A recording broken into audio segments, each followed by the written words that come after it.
ഇവൻ ബാങ്കിലാണ് വർക്ക് ചെയ്യുന്നത്. അതുകൊണ്ട് തന്നെ ജോലി ഭാരം ഒരുപാടുണ്ട്. പോരാത്തതിന് ഇവൻ അധികം ഫ്രണ്ട്സ് ഒന്നുമില്ല. എന്തു ചെയ്യാൻ തുടങ്ങിയാലും അവസാനിക്കുന്നത് വലിയ അബദ്ധങ്ങളിലാണ്. പിന്നെ ജോലിയുടെ സ്ട്രെസ് മൂലം ഉറങ്ങാൻ കിടക്കുമ്പോൾ കണ്ണിൽ ഈച്ച വന്നിരുന്നാൽ പോലും ഇവൻ അറിയാറില്ല. അങ്ങനെ ബോറടിച്ച് ഇവൻ ജീവിതം വെറുത്തുകൊണ്ടിരിക്കുകയാണ്.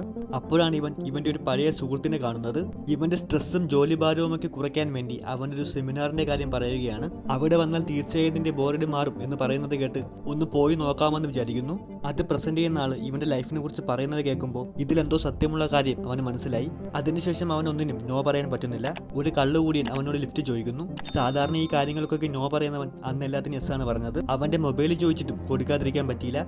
ഫോണിന്റെ ചാർജ് തീരുന്നത് വരെ അവൻ ആരോടൊക്കെയോ സംസാരിച്ചു. ഇറങ്ങാറായപ്പോൾ അവനോട് കുറച്ച് പൈസ ചോദിക്കുന്നു. ഒരുപാട് പൈസ കയ്യിലിരിക്കുന്നത് കണ്ട് അത് മൊത്തം എനിക്ക് തരുമോ എന്ന് ചോദിക്കുന്നു. ഒന്നിനും നോ പറയാത്തവൻ അത് മൊത്തം കൊടുത്തു. ഗേൾഫ്രണ്ടുമായി രാത്രി സ്റ്റേഡിയത്തിൽ നിന്ന് സംസാരിച്ചപ്പോൾ വാച്ച്മാൻ കണ്ടു. അയാൾ ഓർഡർ ചെയ്തെന്ന് പറഞ്ഞപ്പോൾ നോ പറയാൻ പറ്റാതെ അവർ സ്റ്റക്കായി പോയി.